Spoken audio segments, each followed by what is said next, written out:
قال تبارك وتعالى في كلامه المجيد والفرقان الحميد: وما أرسلناك إلا رحمة للعالمين. وقال النبي صلى الله عليه وسلم: لا يؤمن أحدكم حتى أكون أحب إليه من والده وولده والناس أجمعين، أو كما قال عليه السلام۔ میرے عزیز بھائیو، ربیع الاول کا مہینہ چل رہا ہے۔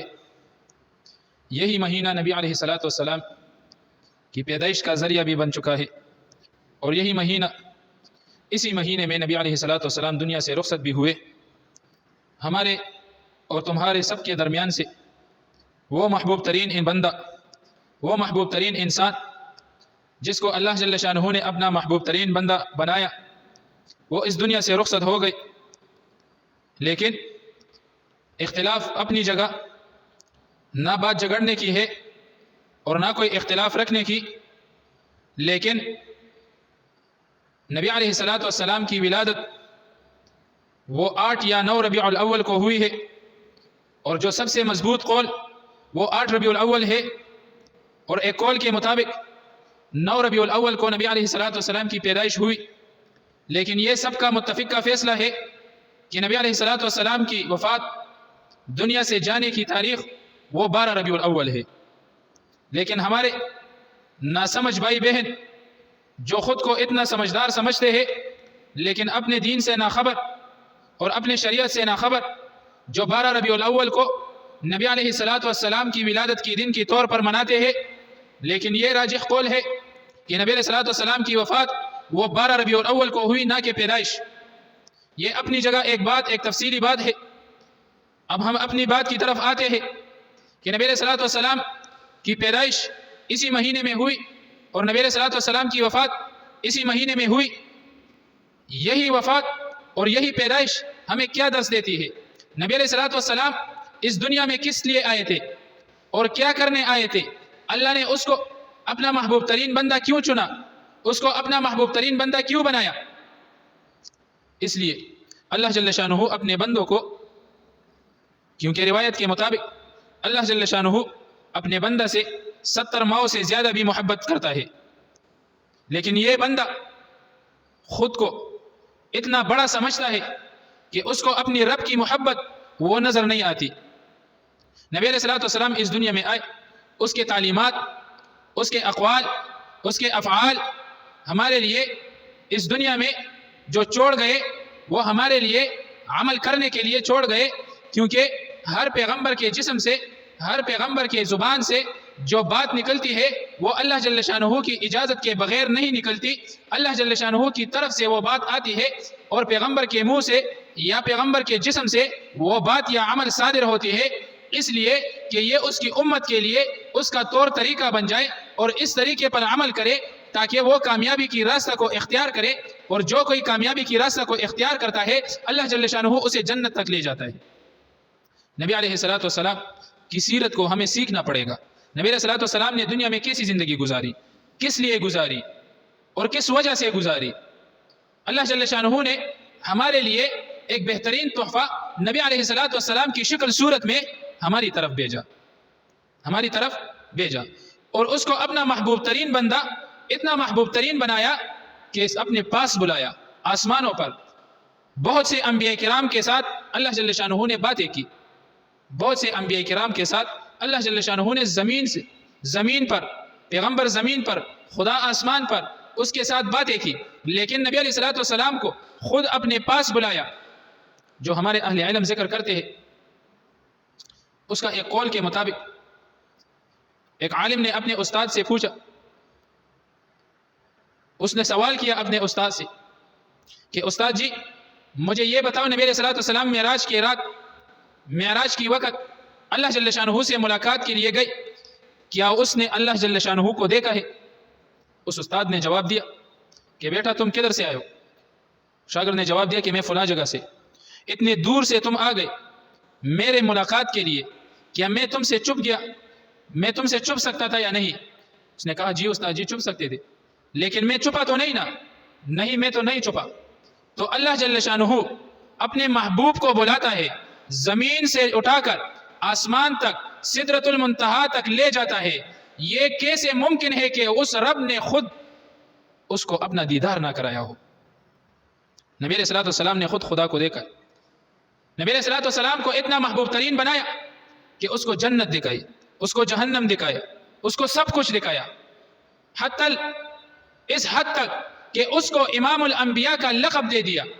امام الانبیاء، تمام انبیاء کرام کو نبی علیہ الصلوۃ والسلام نے امامت کی، اس کو نماز پڑھائی۔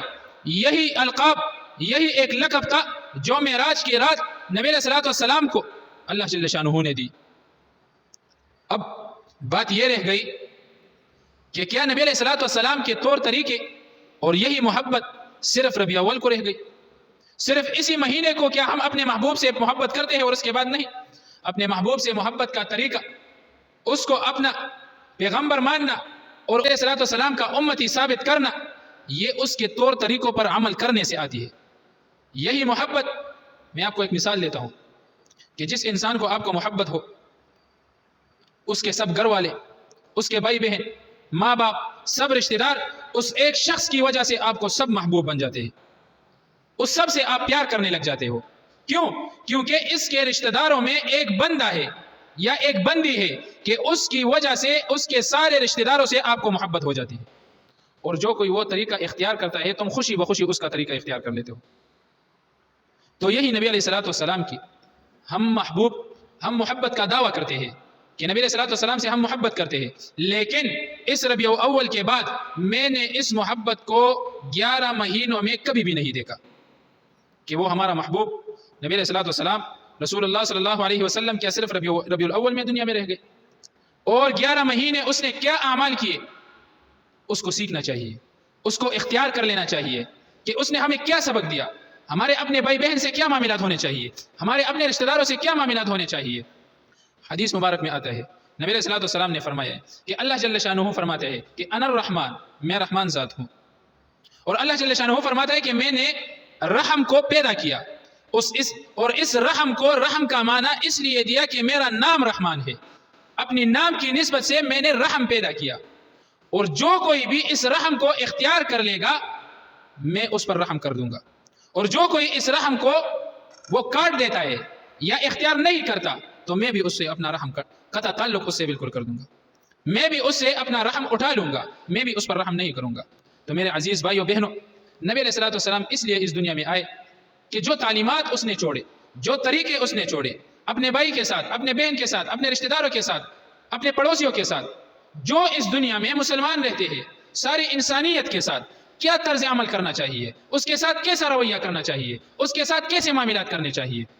کیونکہ شادی بیاہ میں یا کوئی فوتگی وغیرہ میں ہمیں اس محبوب کے طریقے تو یاد نہیں۔ کیوں؟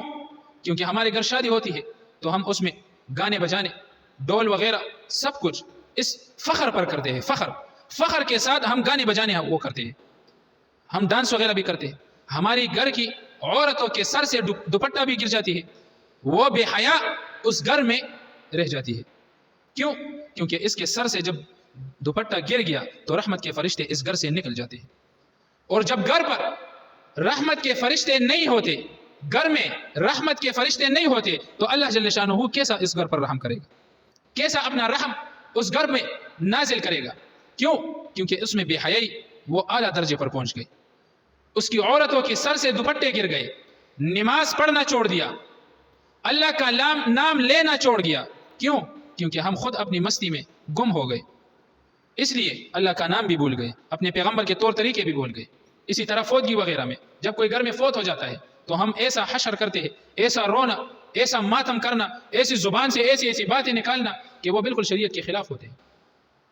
آپ کے بھائی کے یا آپ کی بہن کی جو حق آپ کے پاس ہے، اس وقت تو آپ کو اس ربیع الاول والی ہستی کا تو قول یاد نہیں، اس ربیع الاول والی ہستی کے اقوال تو یاد نہیں، اس کے افعال تو یاد نہیں، اس کے اعمال تو یاد نہیں کہ اس نے مجھے اپنے بھائی کے ساتھ کیسا رہنے کا طریقہ ذکر کیا، کیسے طریقہ ہم کو سکھایا، کس طرح ہم اپنے بھائی کو حق دیں گے، کس طرح ہم اپنی بہن کو حق دیں گے، کس طرح ہم اپنے ماں باپ کے ساتھ زندگی گزاریں گے۔ یہ طریقہ تو ہمیں یاد نہیں، بس صرف ربیع الاول آ گیا، جھنڈے لگائے، خوب جشن کی، کیوں؟ ہمارے محبوب اس مہینے میں آئے، لیکن اس محبوب کے طور طریقے ہمیں یاد نہیں۔ میری اس سب باتوں سے کسی پر طنز کرنے کا مقصد نہیں، یا کسی کو ٹارگٹ کرنے کا مقصد نہیں. یہ عام سی بات ہے. سارے علماء یہی بات کہتے ہیں کہ ربیع الاول میں صرف اپنے محبوب کو نہیں اٹھاؤ. 12 مہینوں میں جو زندگی نبی علیہ السلام نے دنیا میں گزاری ان سب طور طریقوں کو اپنی زندگی میں لانا ہوگا. یہی اس کے ساتھ محبت کا اظہار ہے. بخشش صرف اس میں نہیں ہوگی کہ آپ نے گھر کے اوپر ایک مضبوط سا جھنڈا لگایا. کیوں؟ ہمارے محبوب اس مہینے میں آئے. اور وہی جھنڈا آپ کے گھر کے اوپر لگا ہے لیکن آپ کے اخلاق اعلیٰ درجے کا بدترین اخلاق، آپ کے اعمال اعلیٰ درجے کا بدترین اعمال. دوسروں کا حق کھاتے ہو، دوسروں کو حق نہیں دیتے ہو، خود بھی اپنا حق کھاتے ہو، دوسروں سے بھی چھین لیتے ہو. یہ کیسا محبت ہے؟ خود نبی علیہ السلام روز قیامت تم کو کہے گا کہ جاؤ تم تو میری امت ہی نہیں ہو. اے اللہ کے رسول کیا ہوا؟ میں کیوں آپ کا امت ہے؟ میں نے تو 12 ربیع الاول میں جو ہے نا وہ میں نے تو جشن کی. نبی علیہ السلام فرمائے گا میں نے تو تمہیں جشن کا حکم نہیں دیا.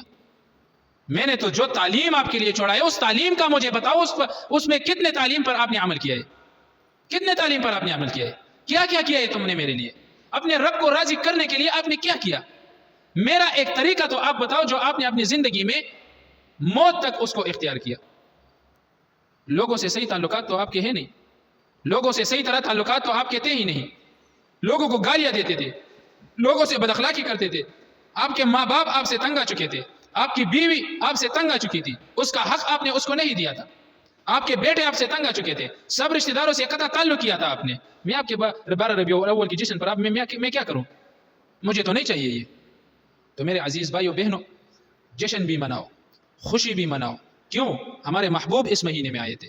مناؤ، منع نہیں کرتا، لیکن منانے کا طریقہ یہ ہے کہ آپ مسجد میں آؤ یا گھر میں اچھی طرح سے وضو کرو، 2 رکعت نفل ادا کرو اور اس طرح دعا کرو کہ اللہ تیرا لاکھ لاکھ شکر ہے ہمیں اس طرح محبوب، ہمیں اس طرح پیغمبر دیا کہ جس نے ہم کو زندگی گزارنے کا طریقہ سکھایا، ہمیں اخلاق سکھایا، ہمیں آداب سکھائی، ہمیں سب کچھ سکھایا. اللہ میں آپ سے وعدہ کرتا ہوں اے میرے رسول صلی اللہ علیہ وسلم، میں آپ سے وعدہ کرتا ہوں میں جو طریقے آپ نے سکھائے ہیں، جو کچھ آپ نے میرے لیے چھوڑا ہے، میں اس پر موت تک، جب تک میری جسم میں جان ہے اس وقت تک میں اس طور طریقوں کو اپنی زندگی میں لاؤں گا، اس پر عمل کروں گا. یہ میرا آپ سے وعدہ ہے.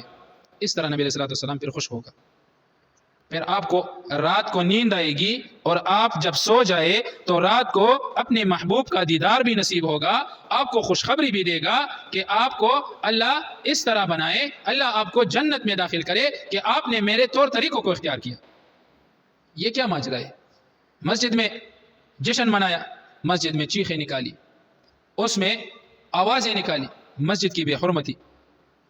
چلو یہ خیر، پھر بہت سے لوگ خفا ہو جاتے ہیں کہ ایسے باتیں نہ کرو. تو میرا اس چیز کے ساتھ کوئی تعلق نہیں.